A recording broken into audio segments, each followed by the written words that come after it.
Hey everybody, welcome inside another edition of Chillin with Chillot. My name is TJ Chillot, play-by-play broadcaster, and through my many years of calling games all across the country, I've come across some great folks with even better stories. And today, my guest, none other than, honestly, the driving creative force behind the Charlotte Checkers, Mr. Zac Harvey. Zac, thanks for taking the time coming out here and chatting with everybody. You truly are so responsible for everything that the Checkers put out there. I'm excited to talk to you.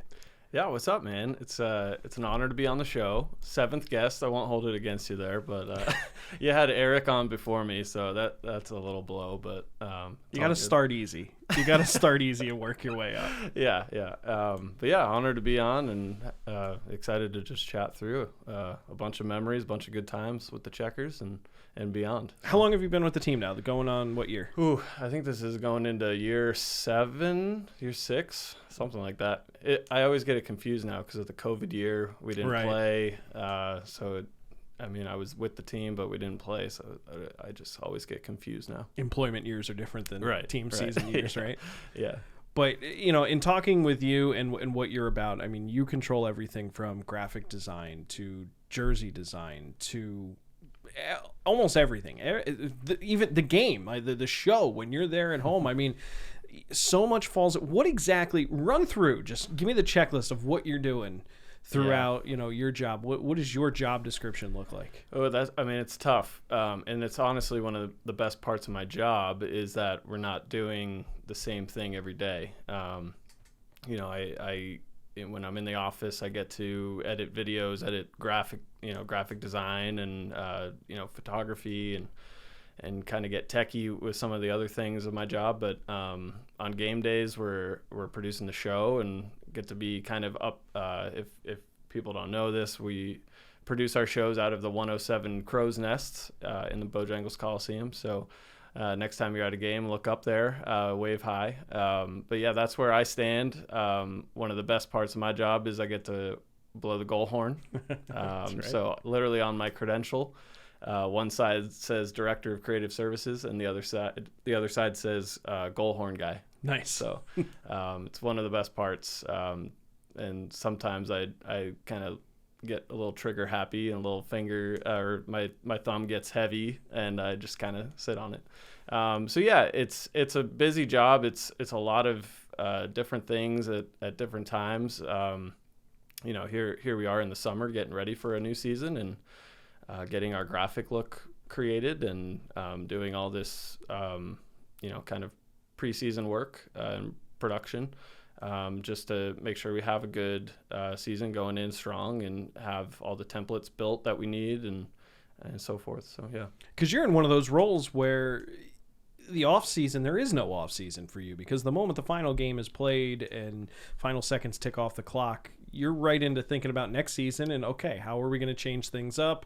We got to get ready for next year. There is really no off season. There's a little bit of a downtime, a little bit of a lull. You're not producing games and you're not directing the show in the summer, but there is no stopping for you. How did you get started in all this? What was the catalyst for you? Did you always want to be in sports or what?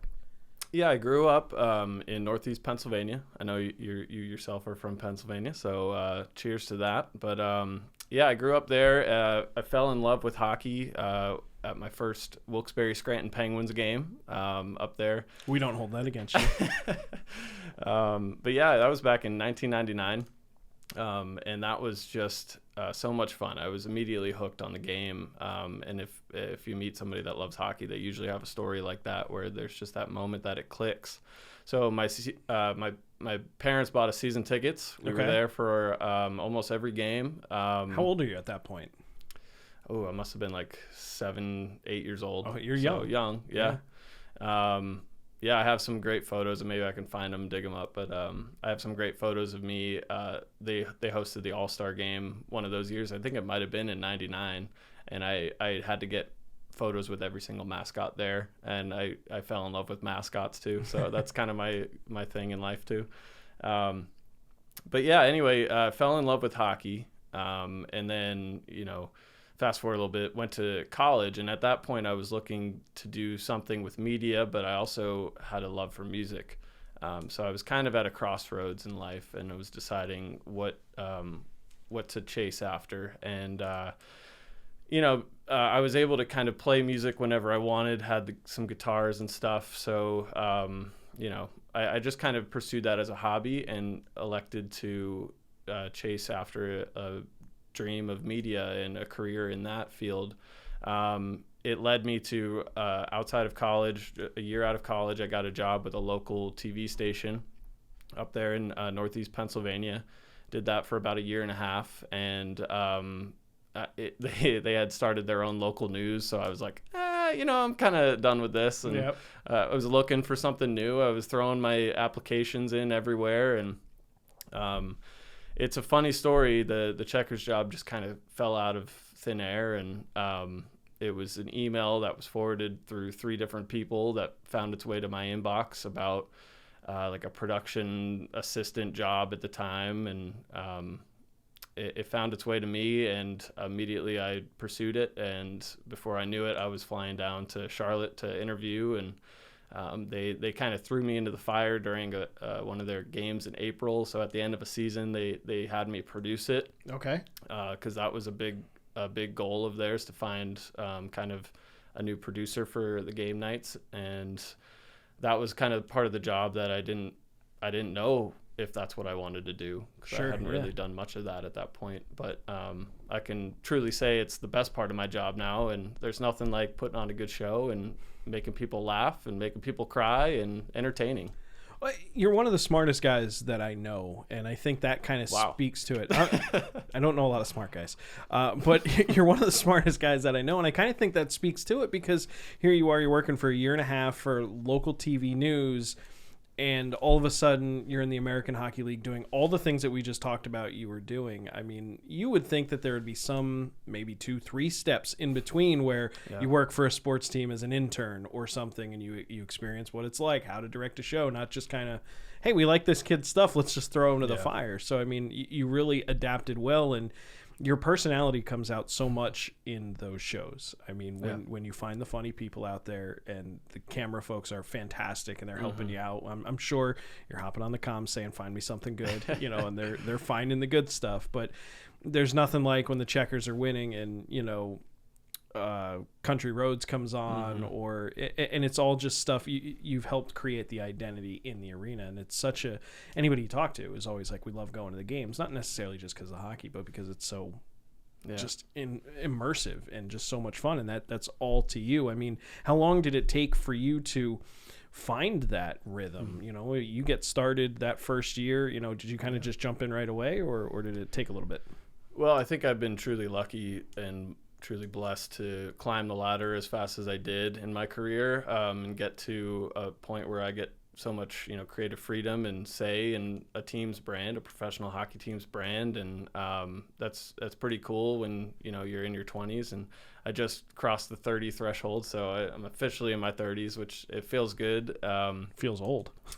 Yeah. But it's honestly, with the job, it's felt like I've been in my 30s for some time now, so it's good to finally be in the 30s. But anyway, I think the first couple years it was a learning process, and producing games is, you can't just walk into that, and that was my biggest fear, because the Checkers were notorious for having a fun environment and family friendly, and the video was at such a standard, like a high standard. So I had some predecessors that just did a great job, and I wanted to live up to that.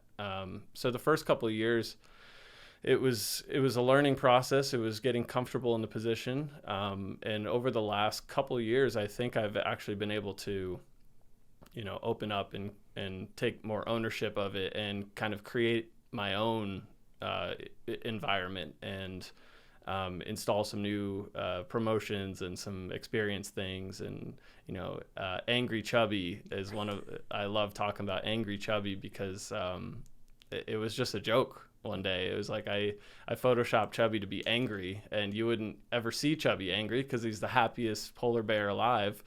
But we just were joking around with Photoshop one day, and Angry Chubby was born, and now you can come to a Checkers game and see an opponent, one of their fans, getting up and being rowdy, and then Angry Chubby hits the board, and then he'll come behind the fan or something and dump a bucket of popcorn on him, or smash a TV that he had just won. Or there's been some really fun moments with Angry Chubby. So I think just over the years, finding that rhythm for myself and that comfort to kind of take more ownership of the show and produce a Zac Harvey show, right. Rather than what has been done when I got in with the team.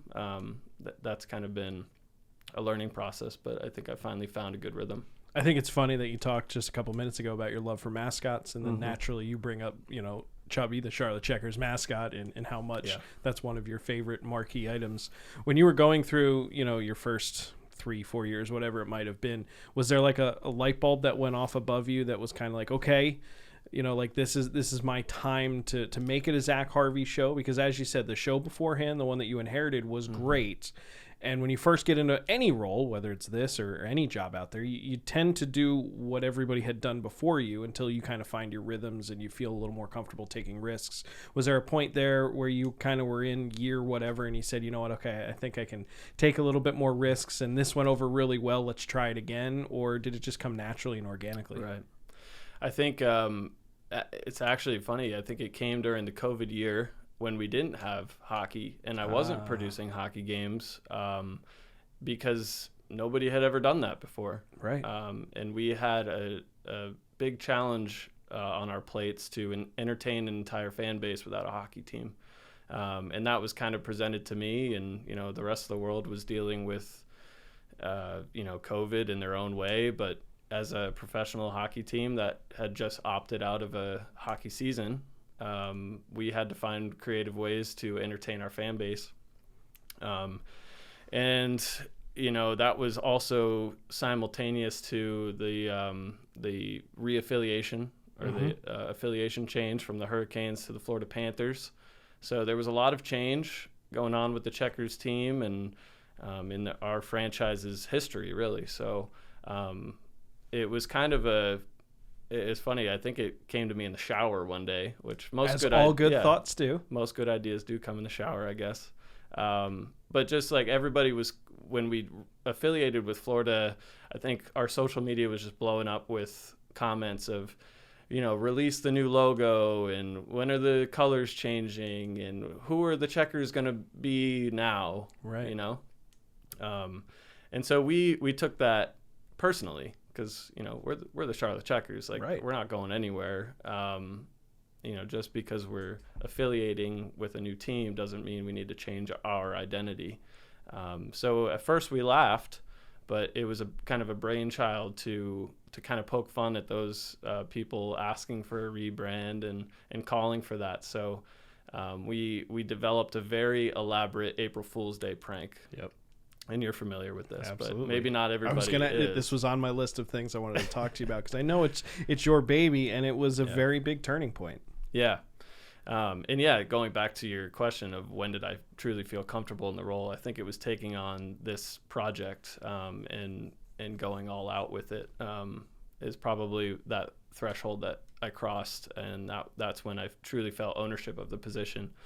But basically, we had this idea of rebranding to a very, stupid logo, and just, being really cheesy with it, and just poking fun at people that are, coming out here after us and saying we need to rebrand and all that. So it actually started with, a serious idea of rebranding to the Charlotte Cats, Florida Panthers, Charlotte Cats. And then we kind of went back on it. We were back and forth with it on optics and, saying the it Checkers as a joke. name's been around forever. Right. And if you announce that, even as a joke, there's going to be a lot of people right. who are a little sour on it. And, Yep. maybe not the right time, maybe not Yep. the right weather. Exactly. So we eventually kind of put that idea to bed, but still wanted to do the whole project. So we decided to keep Charlotte Checkers in the name and just create a very simple logo. So when you hear Charlotte Checkers, you probably think of the board game. So you'll see at the center of that that new circle logo that we've had for a bunch of seasons now, which is now actually an official logo of our brand, which is unbelievable. But we put a checkers piece right at the middle of that logo. And so I'm sitting at my laptop one day at home because it's during COVID, not at the office. So I'm at home, probably a couple beers in, just playing around on Illustrator. And I think 30 minutes that logo came together. And it's just perfect. Yeah, it's ridiculous. And I looked at it and I was like, I hate this. This is stupid. But it's for a joke, so I'm gonna go through with it. Anyway, we take the time to produce a whole video of Tara Black, our COO, and Michael Kahn, our owner, and a few other people in there. You know, our graphic designer. We had an actor come in to play that role, and you know, we took the time to produce a video to make it more believable and really get people like, is this real? Like, right. Are the Checkers really rebranding to like a checker piece? So yeah, and anyway, it was all for April 1st, for April Fool's Day.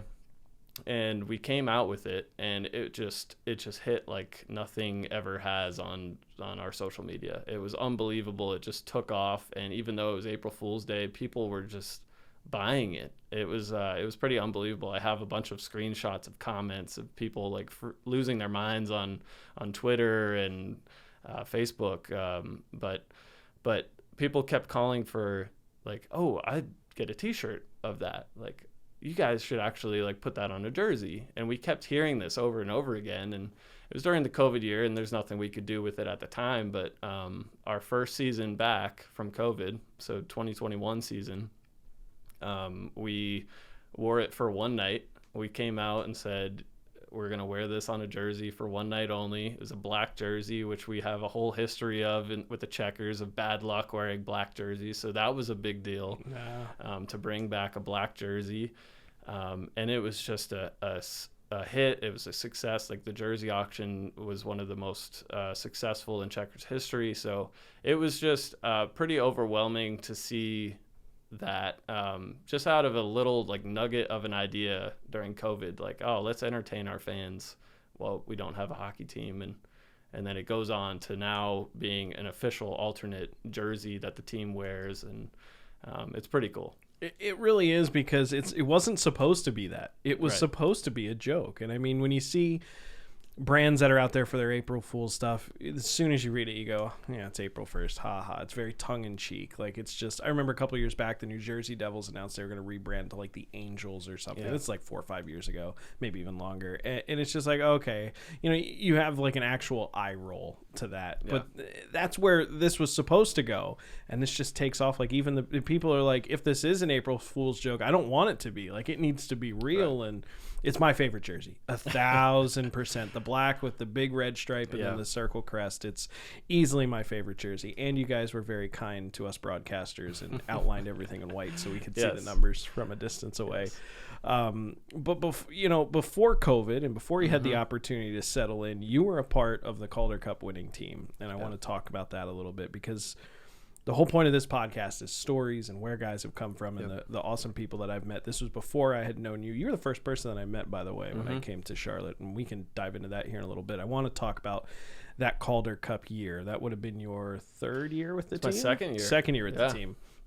I'm not good at math. I all good. never claimed to be. So that's your second year with the team. I mean, you're a little spoiled at that point, because it's like you had 1 year and then all of a sudden you're winning the cup. What was the excitement like as that ramped up? Because there's nothing like the tail end of the regular season going into the playoffs, and then when you keep winning, everything just exponentially grows. What was that like for you as a fan of the team? Yeah. Well, at that point in my second year, I had truly become a fan of the Checkers. You know, the first year I'm settling in, and it's still weird to see the Penguins in town, and when the Penguins scored, I was like reaching for the goal horn, and it was played mental games on me. You got to rewire your brain. A Penguins fan for life, right? And so first year was, I think, getting over that hump, and actually in the first year in our playoffs in the first season, my first season, we swept the Penguins in the first round. So that kind of helped put the exclamation point on that. Anyway, in the second season, definitely felt more of a fandom of the Checkers, and more of a place in my heart for the team and more of a passion. So yeah, it was, I mean, a historic season, not just a cup, but we broke so many records, so many franchise records, players having individual career years. So that was exciting to go pretty much at the turn of the new year all the way down the stretch there and just be the winningest club, and to make graphic after graphic of record-breaking stats. And so we knew we had a special group going into that playoffs. The only problem was going into the playoffs, the Hurricanes, our affiliate at the time, had some injury troubles. So a lot of our guys started up with them. Yep. So we kind of went into the postseason that year a little shorthanded, if you will, like without our starting goalie and a couple other, like our captain. So a couple key figures were missing from that first round, even into the second round for us. So there was some, I think, early jitters going into the playoffs and some stress about that. But once we came out, we won game 1 up in Providence, which is so funny. You win the regular season, you have to start on the road in the AHL. Yep. But once we won that game 1, we were feeling pretty good. We took care of Providence in the first round. Second round rolls around against Hershey. Storied history with them, and all their success every year. They're just always good. Yeah, just won the Calder Cup last year. Yep, of course. So you never know going in against a team like that with all of their experience. And so we won both games at home. And then we went on the road, and I think it was game 3. Hershey had an early lead on us, and it just felt like, oh, like here it is. Here's the adversity finally. And so Hershey kind of came out that game firing, I think it was a 1-0 lead. And I think in the second period we came back, tied it up, and then we won the game late. Like we scored a goal to go up late. And then game 4, we just owned them and we swept them. So after round 2, we're feeling pretty good as a staff, and I'm starting to work on Eastern Conference finals stuff and Eastern Conference champions stuff, and just trying to get out ahead of design work and the video production. And me and Ethan Holmes, video producer for the Checkers at the time, we kind of had a conversation privately one night, and we said to each other, like, this is like the time to put in the most work we've ever done. Like, yeah. We are going to have the most eyes on our work, that we'll probably ever have, at least up to this point in our careers. So we made a commitment to each other, like going into the Eastern Conference final, that we were, on a Saturday, we're going to put in extra work, and we weren't going to say no, essentially, and we're going to go above and beyond. So that was kind of like, up until that point, the mindset. And coming out against Toronto, the Cup champion at the time, we had never beaten them in Bojangles Coliseum. Wow. So the storylines kind of wrote themselves heading into that Eastern Conference final series.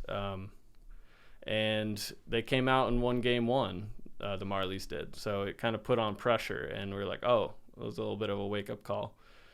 And I finally have arrived at game 2 of that series, which is probably to this day still like the greatest adrenaline rush I've ever experienced in a sporting event, and probably the greatest Checkers game of their history. Maybe the Cup counts a little ahead of that, but at least Cup, at home. I don't think the Cup would have happened if it wasn't for this game 2 against Toronto. We found ourselves down 3-0 heading into, I think it was in the second period. And I know personally I was up in that crow's nest starting to plan my summer. Yeah. It just felt like this Checkers team that had been on a heater all season was finally out of gas, and we ran into kind of a brick wall of the Toronto Marlies, and they're just going to go win back-to-back. And something clicked. And, we saw a game like this past season against Hershey, where we were down 3-0 and won 5-3.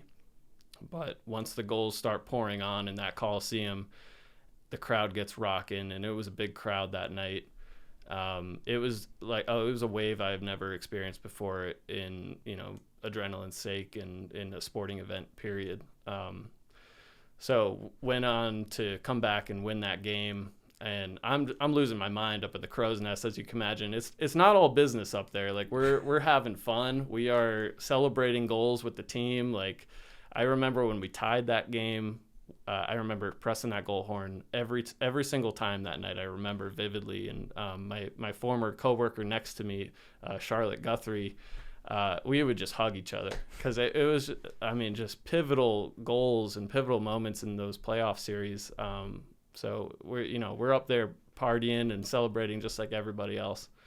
Was that the Ned game with the stick that's hanging up in the Red Line Club? No, that's in the finals. Okay. The final. Because I knew that was another one where the Checkers had to come back after a little bit of a rough start. Yeah. But I'm sorry, I didn't mean to cut you off. No. I'll fast forward through the Eastern Conference Final. I mean, we went on the road to Toronto. Lucky enough that our whole creative department got to go, which was very cool, and kind of document for our fans and kind of tell the story of what the Checkers were doing on the road in that Eastern Conference Final. And we got to check out some of the city. We went to a Blue Jays game and got to hop around a bit, so it was a lot of fun. We ended up taking 2 wins on the road there. We played 3 there, so we lost 1 in overtime. So the series came back for Game 6. And at that point, are you putting your summer plans on hold? Have you kind of shifted back to man, this might be the year? When we went to Toronto, tied 1-1, and then took Game 3, it was finals or bust at that point. It was like, yeah, we can do this. We can take care of it. But yeah, they had won that Game 4 in overtime, kind of putting the pressure back on. The series tied 2-2. We took Game 5 in Toronto, so we're coming home up 3-2, have a chance to finish in Game 6, and that's what everybody wanted to do. Nobody wanted to see Game 7, obviously.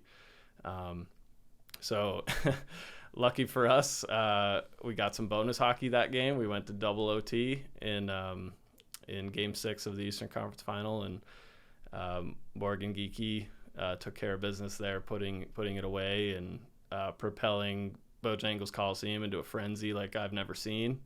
And yeah, I think I broke a record on length of the goal horn that night too. I think it was like about 18 seconds I laid on it. You've counted, haven't you? Yeah. Yeah. Figure. Yeah, we have a video from the Crow's Nest of just the wide shot of Bojangles Coliseum freaking out. So. And you can hear Charlotte and I screaming at each other, and we're going to the Calder Cup final. So it was a big moment. I'll never forget. So yeah, we finally arrived at the Calder Cup final, and Game 1 and 2 hosted at Bojangles Coliseum, which was awesome. Did that have a different feel than any of the other playoff games or any other game you've ever, directed and everything? Yeah, because we're the biggest show in town at that point. As an AHL team playing in a city with now 5 professional sports teams. Sometimes, the Checkers get overlooked. And at that point, we're playing hockey in June. I'm pretty sure Game 1 was on June 1st. So we're playing hockey in June at Bojangles Coliseum in Charlotte, North Carolina. So we are like kind of the talk of the town at that point. And it felt different. Felt like every eye in Charlotte and in the hockey world was on us. And just so much weight put on every moment, every shift of that game.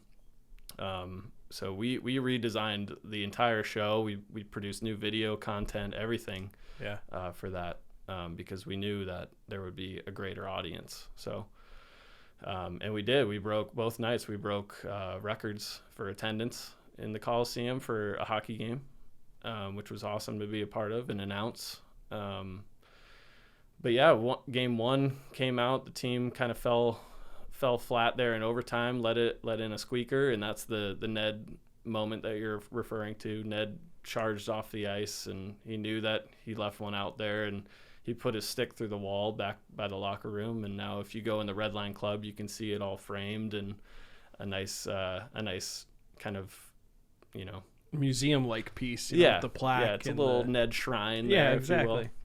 If you will. But yeah, that stung to come out in the biggest moment of our franchise's history and lose in overtime on a kind of a squeaker goal, that kind of stung. So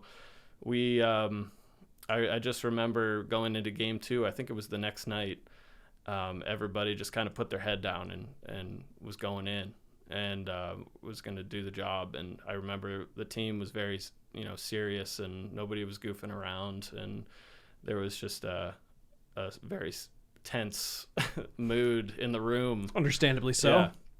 And we went out there. It was a dramatic game, and we tied the series, and Bojangles was rocking, and our fans are so great. They are. They absolutely when are. that place gets going, it is unlike any atmosphere I've been in. Every hair in your body just stands, and it's a really cool, and obviously Bojangles Coliseum, the building itself lends to that with that roof. All the sound just funnels right back on top of you when you're up in those crow's nests like we are. I mean, it hits you.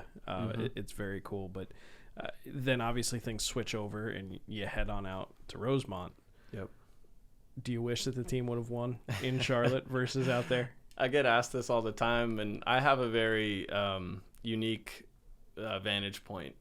If it's a home game, I'm kind of locked down to that crow's nest. You got work to do. Yep. I don't even get a bathroom break up there, because intermissions, if you've ever been to a Checkers game, like we just entertain you from the moment you get to the arena to the moment you leave. So, right. So yeah, it's a very different perspective for me. At home, if we won at home, I would have been, just pressing the goal horn and partying up in the crow's nest. Right. But in Rosemont, the Checkers went on to win the next 3 to kind of reverse sweep the Wolves, and we won in Rosemont in Game 5, and I got to be on the ice. So it's very different. As much as you want to say I'd love to see him win at home, being on the ice when when they win is a little different. So I almost prefer it that way. I'm happy with how it went down. We won a championship, so I can't argue with that. And yeah, I got to be, there's a cool photo. You can actually see me filming as Patrick Brown is receiving the Calder Cup and bringing it back to the group huddle. There's a cool photo. I'll find it for you, but you can see me out in the background filming. So it was cool it was so surreal. I found myself tearing up, honestly. Like, I'm not a big crier, but just that moment, just everything's flooding. And I got to kind of be on an ISO camera of our owner, who's winning his first championship as a team owner. And just seeing his elation and everyone around you is just so like all of the hard work has paid off, and it's a relief, and you're at the top of the mountain. So that, had me welling up a bit. And there I am, just like trying to fight back tears with a camera in my hand. And so yeah, it was just an unbelievable moment. And actually Ethan and I were preparing for that moment and the locker room moment that followed after. If you've ever seen a Stanley Cup or a Calder Cup celebration, you know that champagne is shot everywhere, and there's not a dry spot of that locker room afterwards. So Ethan and I were trying to think of what to do, because we didn't really have like rain gear for our equipment. And so that the morning of the championship game, or Game 5, we went over to Target and we bought it sounds so silly, but we went over to Target, we bought a couple shower curtains. Okay. Just a clear vinyl. Just a couple clear vinyl shower curtains like you would have hanging at home. Yeah. We cut them up and, wrapped them with rubber bands around our cameras and lenses, and got that all like prepared so that like when the moment came and like we're winning in the third period, we could run down during a stoppage and get prepared. So that was just a memory I'll never forget. And I almost felt bad because in the Chicago's media area, everybody's sharing the same space. So Chicago's media people were off to the side, being down 3-1 in the series, and here's the Charlotte guys over here preparing to win a cup, and taping up shower curtains, champagne proofing our cameras. So we were trying to do it pretty discreetly, but they definitely saw us. So you bring up an interesting point, because you said there that all the hard work has paid off, and in positions like ours, whether it's broadcasting the game or directing, all of our hard work, it affects the game 0%. You know, you could have the absolute best show, you could have the best call of your life, it doesn't matter, but if the team doesn't win, the team doesn't go far, it doesn't. It's there for the fans. That's what we're there for. We are there to, you know, enhance the experience and make sure the fans have a good time regardless of what happens on the ice. So to go to that final spot and get to that paramount, it's something I have not witnessed in my career, and I can't wait. And I want to see the hardware that you brought here today. We talked about it. Well, it's funny you asked. It's No, it's pretty cool. So we got our owner, so super generous. Michael Kahn is just an amazing human being. He bought rings for our entire staff.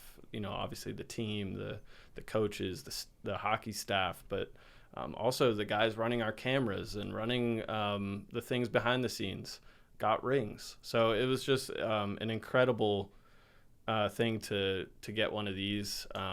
You know, it has all the details. If you haven't seen it, it has, you know, my last name on it. You know, it's just pretty. It has the series results, I think, in the inside here. Yep. Let's see what else we got. The finals. So Charlotte 3-1, Providence. Charlotte going by CHA back then, huh? That was before the switch over to CLT. I didn't know that. Yep, actually, it was. Alternate logo on the side, the Bowplex on the other side with the American Hockey League logo. It's an impressive piece of hardware, and you're absolutely right. You know, Michael Kahn did not have to do that for everybody, and it's just it further proves that the team is a team beyond, you know, what goes on the ice, right? And it's something that all of us who get into this, I think at least a little bit, everybody who works in sports at one point in their life wished they were someone who played sports, right? But you get out of it because you're either not good enough or, you know, your life just takes different paths. So to be able to win that and have all of that hard work actually mean something to someone and get that gratification, and it's really impressive. So that highlight of your career, easy to say? I mean obviously a championship is when you're working in sports, that's the pinnacle. So I grew up wanting to be a hockey player. So, you know, that didn't happen, but probably the closest thing is winning a championship with a hockey club as a member of the staff, and super cool to come home. I kind of have it set up on a miniature Calder Cup, and just have my little shrine in the corner of my apartment. So you kind of see it there, and I just find myself looking at it and being like, wow, that was fun. You know, just it's a good reminder of the hard work and everything that we battled through that season. Work is done. You guys are all finished up. Mm-hmm. What was the after party like?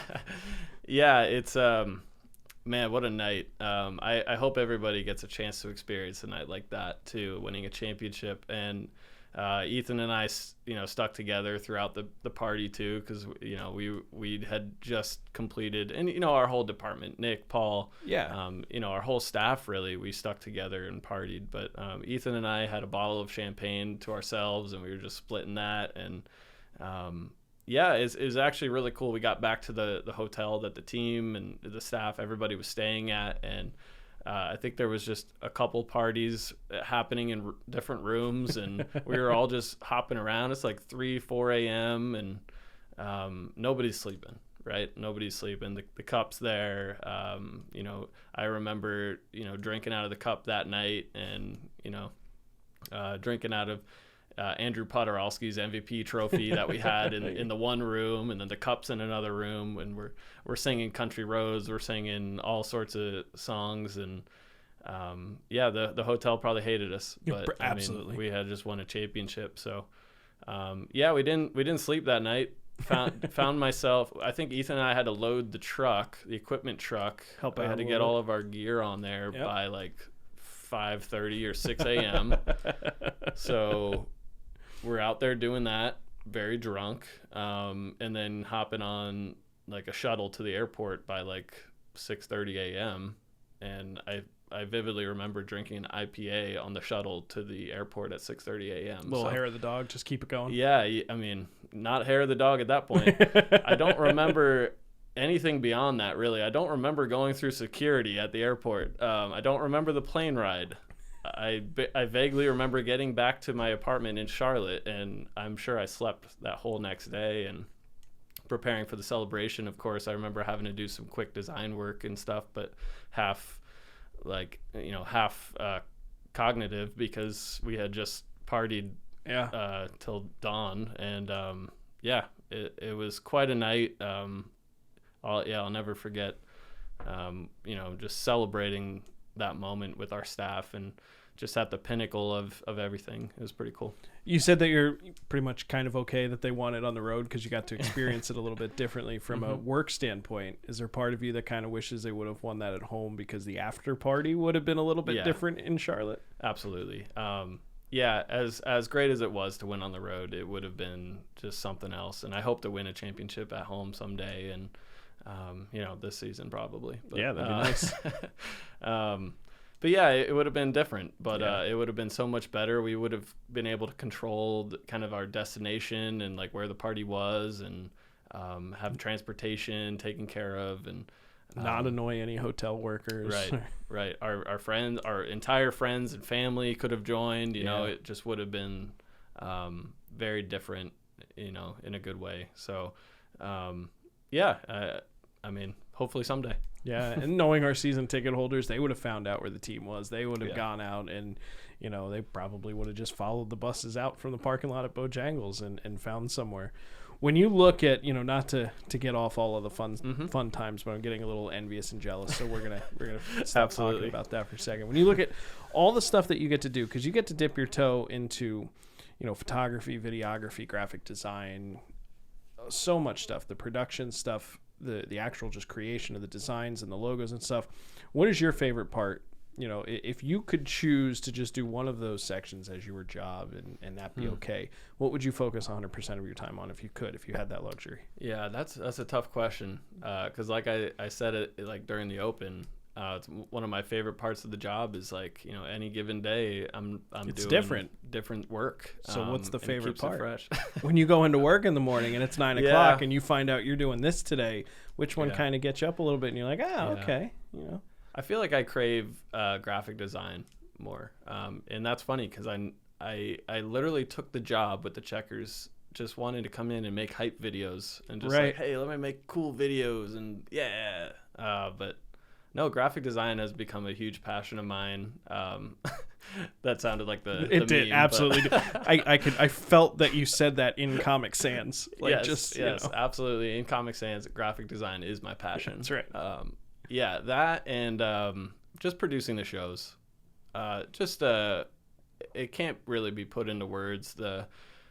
The kind of opportunity to entertain and control a full house of fans, and I mean, control is a strong word, but just to watch a crowd react to something you made, and whether it's Angry Chubby or whether it's a good interview video that we put together, telling a good story, and hearing a lot of good feedback after the show, or making a really dumb PSA video as we've roasted Bridgeport time and time again. I know that's my girlfriend Sarah's absolute favorite thing.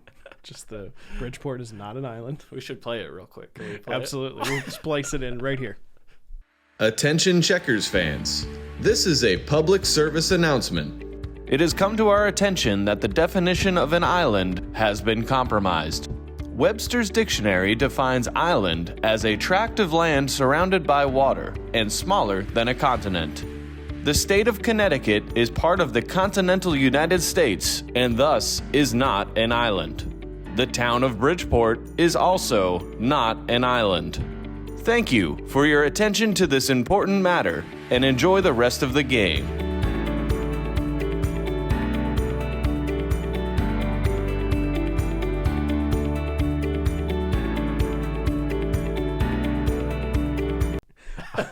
One of my personal favorites. I have two personal favorites. Number one is when you break out the Wilkes-Barre Scranton Penguins jersey and you're walking around during the Oblivicam during warm-ups on the phone, and I hate to, pull back the curtain there and ruin it for anyone who thought that was real. I don't think any my acting is not very good. So. It's not, but you never know. The other one, the reverse eating cam, is hilarious. Where'd that come from? Was that just another idea that came out of nowhere? I think I had seen it done somewhere. Okay. Whether it was the Blues, I wish I could give full credit where it's due, but I don't remember where I saw it. But it was years ago. Good. But we wanted to install it with the checkers just because I know our fans would embrace it. Yep. And it's actually, I think we've been doing it for like 2 years. So over those 2 years, like before a game, I walk through the crowd a little bit. I make my way up to the crow's nest. People pulled me aside and said, I can't eat in my seat anymore, dude, because we're too afraid to be put on the reverse cam. So like we have to go eat in the concourse. I've been told that several times. So it's pretty funny. Don't eat a hot dog, because I feel like that makes the best reverse cam, because it'll come out in one giant piece. If you're just kind of like picking it like popcorn or chicken fingers, it's not as good. But if you're eating a hot dog, all of a sudden it's just this, looks like you're just pulling a full-blown hot dog out of your mouth. It's absolutely hilarious. You also did the mayo, which was hilarious. I mean, that's got to be one of the more fun sides of the job too. It's just getting into a room with everybody and like, all right, what can we do to just absolutely take this over the top? Mm-hmm. Because there's certain staples you have to do every single game. Mm-hmm. There's certain things that you want to do every game, and then of course the game itself sometimes gives you stuff. Like there's people in the crowd that you gotta have to, the dancing kids and the different things. But we already had Greasy Keys on. Yeah. So I'd love to talk to you a little bit about the relationship. He absolutely is a legend. What a legend. I mean, to be able to make an entire career in music the way he has over the last 20 plus years, it's just, it's incredible. I mean, there's people out there who hope they could do that. I mean, it's incredible. But I want to talk to you a little bit about the relationship, not only with him, but, some of your other, whether it's the mascots and some of the other production crew. I mean, how important is that to the job, just cultivating those relationships, and what's it like? Yeah, Greasy is a huge part of what we do in checkers games. More and more people every year seem to join the fandom, and I said he has like a cult following. I don't know how he took that, but he seemed to be kind of okay with it. But it kind of is. It makes sense to me. It really is. But yeah, Greasy is a guy that you kind of heard, in that episode you heard his backstory and how he started with the team, but it has just evolved into this organic personality and like a second Chubby almost. Pun intended. Yeah. Organic. Very good. Yeah. Right over my head. You said I was the smartest guy. No. Does that make me the smartest guy? That's how that works, right? There you go. You win. Yeah. You win. But yeah, just to have Jason Greasy Keys as a full-time member of our production instantly puts us above what a lot of other AHL productions are doing right now. Yeah. And it's so cool how he is just integrated into the seats, where the fans sit. He's not far away like some other organists are. He is fully integrated into a checkers game. Yeah. And probably the best story I can share about Greasy was back in 2018. It was my first season, the 2017-18 season, but the 2018 playoffs. Okay. It was my first season with the team. I was just getting to know this guy, and Greasy Keys, like what does that even mean, dude? Like you play the organ, awesome. Like and at that point I just looked at that position as like, oh, you're just gonna play organ for us. But over time it has become, oh, it's Greasy Keys. Like, think about it. If Greasy wasn't there playing the organ, would anybody care that there's an organ playing right now? No, it's because of Greasy Keys and the personality and what he brings to it. We see that in the games where unfortunately he can't make it.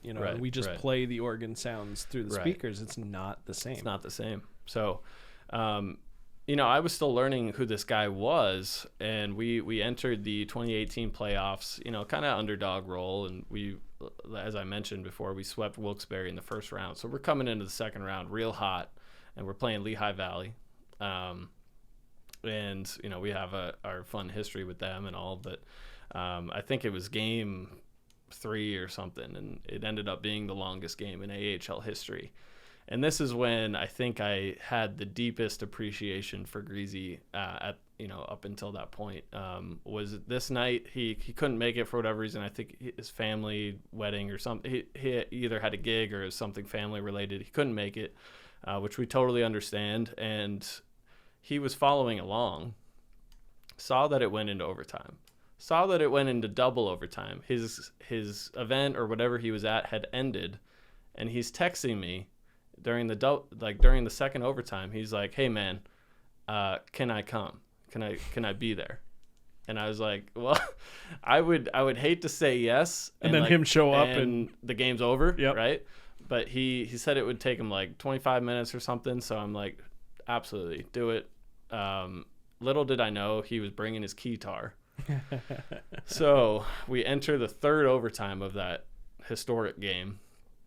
And Greasy Keys shows up, and what's left of the fan base. I mean, a lot of people stayed to watch this game. It was because you could just feel how like the history of it and how it was building. Greasy Keys shows up. We show him, and the place goes nuts. It's just like, I mean, at that point of we're almost 2 hockey games in. You haven't really heard too much from the crowd in a while, right? But this roar, you'd almost think that we just won the thing. This roar comes from the crowd when we show them on camera that Greasy Keys is in the house. And that alone should just speak to how cool this guy is, right? Anyway, he breaks out the keytar, and I'll just never forget. He's stepping away from the organ, and he's rocking "Don't Stop Believin'" on the keytar, just kicking it. And it was just a surreal moment. There was no conversation there between the two of you, like him saying, "Hey, I got the keytar, I'm gonna play Don't Stop Believin'." Did he just go off the cuff? Or I want to hear about what you're doing during this project. We talked to Greasy. Right. And I think he brought that up, but the full story of me like texting him like, "You have a keytar? Like what?" Like, should have known about this earlier. Okay. So definitely break that out. We'll make it work. Like patch in. So I'm working with the sound engineer of like trying to get this to work, and because like you reach the fourth overtime, we're out of content. Right. We've burned through everything we made the entire season. We've played every video, every graphic has run at least like twice or 3 times, and the intermissions are just logo loop, and we're just saying like, "Hey, 15 minutes, we'll be right back. Like, please stay with us." So you don't plan for 4 overtimes. No, it's overtimes. improv at that point. You're just whatever you got.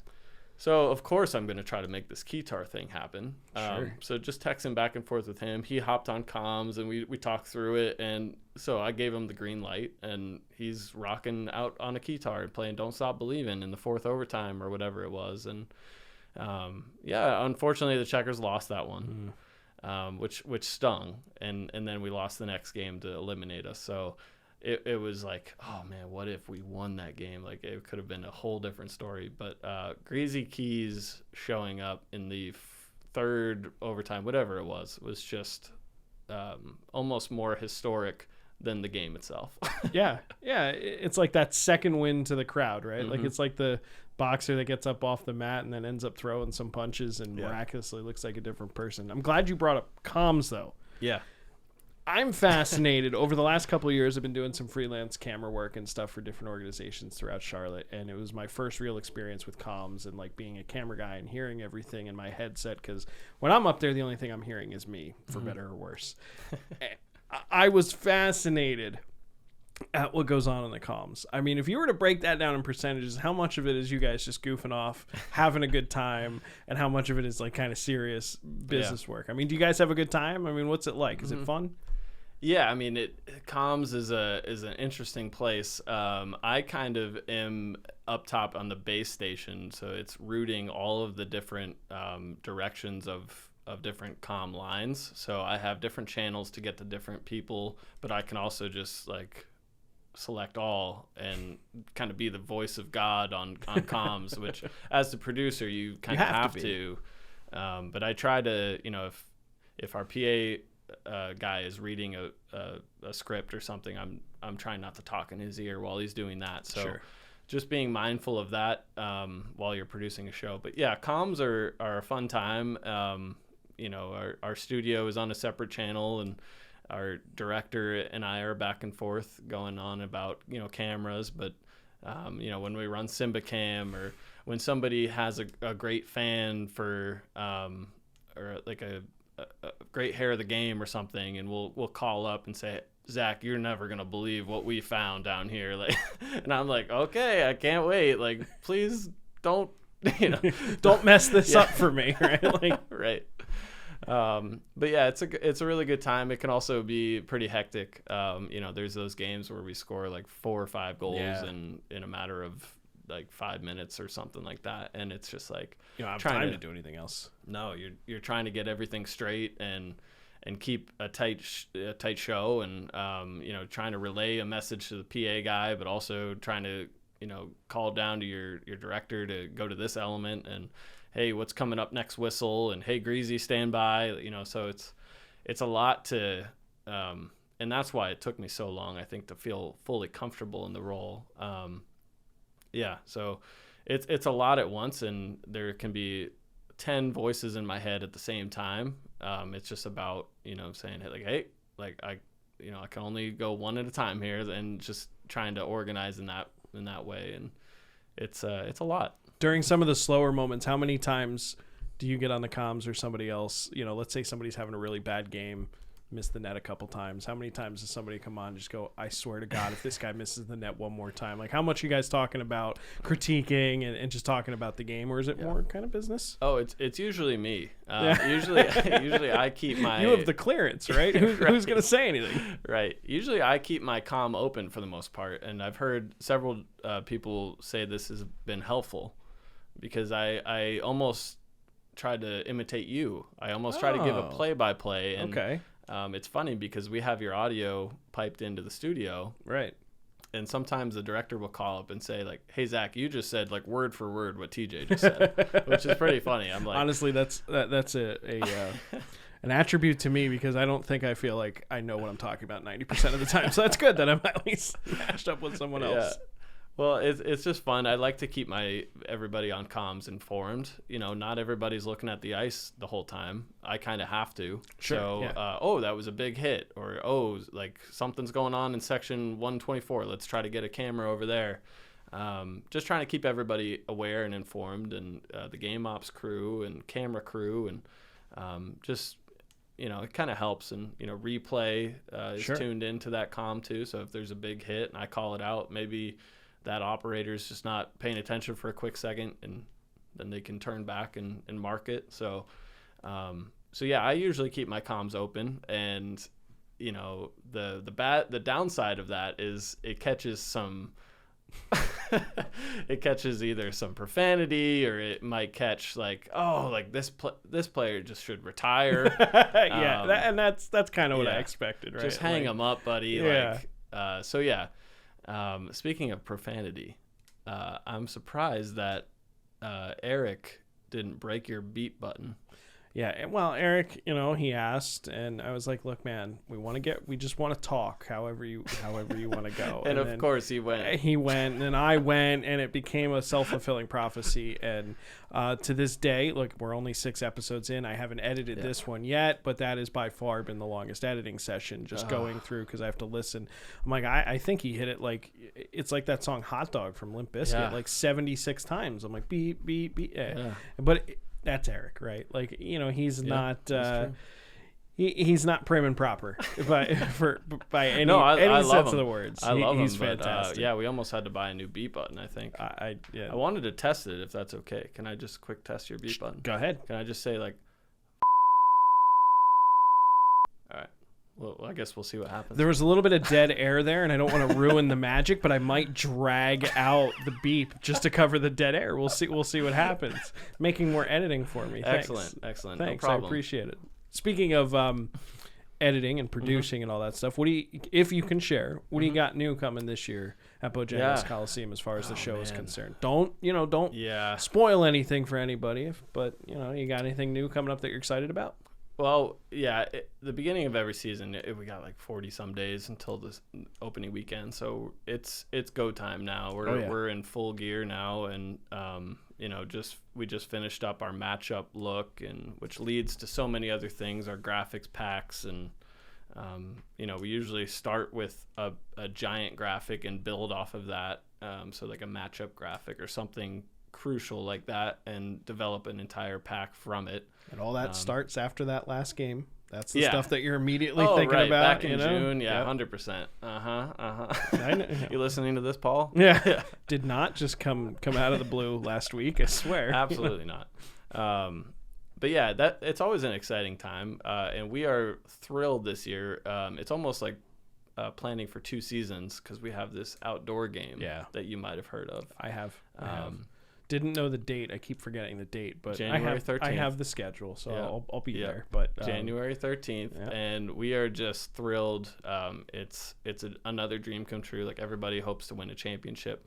I think when you work in hockey, you hope to have to do an outdoor game or be a part of one, whether you're the visitor or home. It's almost better to be the visitor. A lot less work. Because we are now realizing, wow, we're planning for a whole season, but we also have this massive game in the middle of our season that we have to do so much work for right now. So developing a whole graphics pack for that, and we're about to reveal the jerseys, which took months, and I hope everybody loves them, because we poured so much energy and thought into them and tried to channel our historic roots. Not everybody knows hockey's been in Charlotte since the 50s, so looking back at that history and where we came from, and bringing it to a modern jersey that will be worn in a one-off like outdoor game. And I'm very anxious about it, because I am lucky enough I get to design a lot of our specialty uniforms, and working with my coworker Paige and Nick on a lot of those designs. And this one stands out as just like kind of a monumental jersey, just because of the weight of the game and how much it means to the city of Charlotte. So I think the boys are going to look good out there. So I'm anxious and excited about that release coming up soon. Or maybe by the time this airs, they'll be out, but look out for that. They won't be out. Okay. Yeah. But yeah, we're just excited about that game, but definitely developing some new promos, some new games for the home games that you can, the intermission games and on ice and all that stuff, and Yeah. Any new elements or anything that you've come up with? I mean, reverse cam is now 2 years old, and to my knowledge, that's kind of been the newest kid on the block, so to speak. You got anything new up the sleeve? Yeah, it's fun. We and other teams have done this, but the big bubble ball games. Okay, cool. We have never done it on Bojangles Ice, so we're looking to install that this year, and that'll be fun. And play soccer or whatever it ends up being. But now, see, that's something that I would pay to be on the comms for, to hear you guys commentate the bubble ball. I think that. I will be up there dying laughing. Absolutely. 100%. Absolutely. Yeah. Usually, and sometimes the studio will call up, be like, "We love it when we can just make you laugh." And sometimes I feel like that's all they're trying to do down there in the studio, is just make me laugh, because when I get going, there's no stopping it, and it's just fun. Building on laughter, it's a key part of what we do. But yeah, it is exciting heading into the new season. We have a lot of new stuff coming. We have a new PA guy, Miles Conrad, which we just released. We're so sad to see Brian Stickley hang him up. But with Miles coming in, it gives us a chance to kind of revamp a few things, and say things a little differently, or it's a different voice, it's a different take. Absolutely. And we're gonna miss Brian Stickley so much, and we are. Over comms for as long as I've had the job, it's always been Stick, like, hey Stick, PA 58, Stick, and I am gonna do my best to say Miles. But there is guaranteed opening weekend, or hopefully not beyond, but maybe beyond, there's going to be a couple Sticks on comms, and Sorry, Miles, in advance. At least you recognize that. When I first switched teams, my first team was the River Kings. I then left and started working for a team called the Bruins. And for those first 3 games or so, there was a couple of slips where, you know, because after a whole season of 70 some odd games and you're saying the same thing over and over, and you've been with Stick since you got here, after 6 years of saying stick, it's going to take a second to warm up and remember that Miles is down there. But the one thing we haven't talked about, it's Checkers related, but it's also not. And this will be my final question to you. I know how much you absolutely adore this city, and I want you to talk to me a little bit about the city of Charlotte and what, you know, has endeared you so much. I feel like you are a perfect example of what Charlotte pretty much represents in just who you are, is that you fit in so well with this city as much as the city fits in with you. And I want to hear what you love so much about the city. And you know, when you got down here, you took a job and you probably weren't expecting the city to be what it is. I love it down here so much. Yeah. And I know you're the same way. I want to hear about your thoughts on Charlotte itself. Sure. Growing up, I never saw myself as a city person, right? And to a degree, I don't really classify Charlotte as the best part about city, it's right? The biggest city in North Carolina, right. But it's not. It's not a Chicago. It's not a New York. It's not even close to that, really. Right. And it seems like, you know, we talked about the Checkers being forgotten about sometimes, but there's so much going on in the city at the same time. There's so much, you know, major sports, and there's so much culture and good food and good people in Charlotte. So when I moved down, I was a little like skeptical. I was like, oh, I'm moving to a city, like this is weird, and it kind of goes against what I stood for and like what I wanted to do. And but I also wanted to chase a dream of, you know, working for a hockey team. So I jumped, and wow, like Charlotte, when I moved down, I knew no one, but I was immediately immersed in a culture that I had never quite been a part of before. And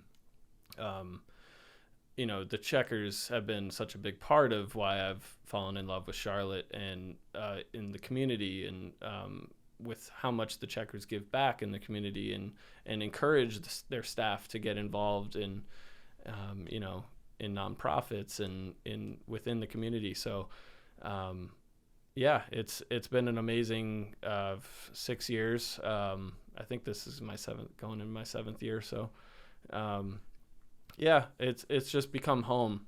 And that's a pretty cool thing to say, you know, when you're in, you know, turning 30, that it's you've found kind of home. And,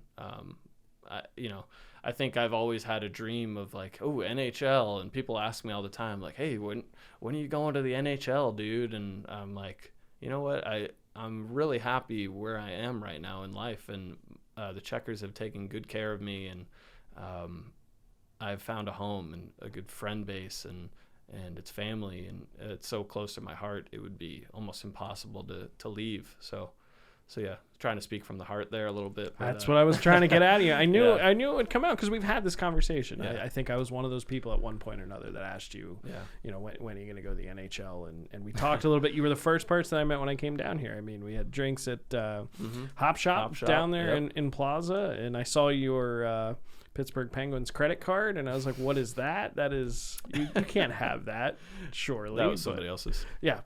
Oh, hey, drinks on them then, I guess. But I wanted to get that a little bit out of you because I do know how much this town means to you, and you've been here for a long time, and it's an easy place to fall in love with. It really is. I've learned that firsthand after being in Mississippi, Minnesota, Pennsylvania, and nothing kind of hits quite like Charlotte. So thanks for going deep and pulling that one from the heart. And thanks for coming out. Yeah, no, well, let's not do that. We want to save that for the Calder Cup winning moments. The next time you get a ring that you can plop on the table next to that one, then then we'll let that out. But thanks for coming in. Thanks for chatting. This has been a lot of fun. Yeah. You know, it's one of those things where if you're lucky enough to work in sports, you're lucky, you know, and you and I know it better than probably most because we get to see a lot of the unique sides of it. And I just hope that the people out there who might be listening, who are interested, they can learn something from you and just how you were working at a TV station and just a couple emails, and, you know, call it serendipity, call it chance, call it whatever, fate. you're there. And same thing for me. I'm in Minnesota. Call it, serendipity, chance, fate, whatever it might be. And so thanks for coming out. This is really good. I love chatting with people and hearing some of the stories. So thanks, Zach. Thanks for having me. Really appreciate it. And best of luck this season. Go Checkers. Go Checkers. From the Charlotte Checkers, that was Zac Harvey. My name is TJ Chillot. I'm a play-by-play broadcaster. This has been Chillin With Chillot right here on the North Carolina Sports Network. Stay tuned. If you're watching this on YouTube, right here to the North Carolina Sports Network, you can get some great shows, including the David Glenn Show, as well as the Old North Tailgate Show. Got a big Old North Tailgate Show coming up right here in the Queen City this weekend. If you're listening on Spotify, watching on YouTube, make sure you like, subscribe, and if you're interested in supporting the channel, go ahead down into the description. You can do that there as well. One more time, my name is TJ Chillot. You've been Chillin' with Chillot.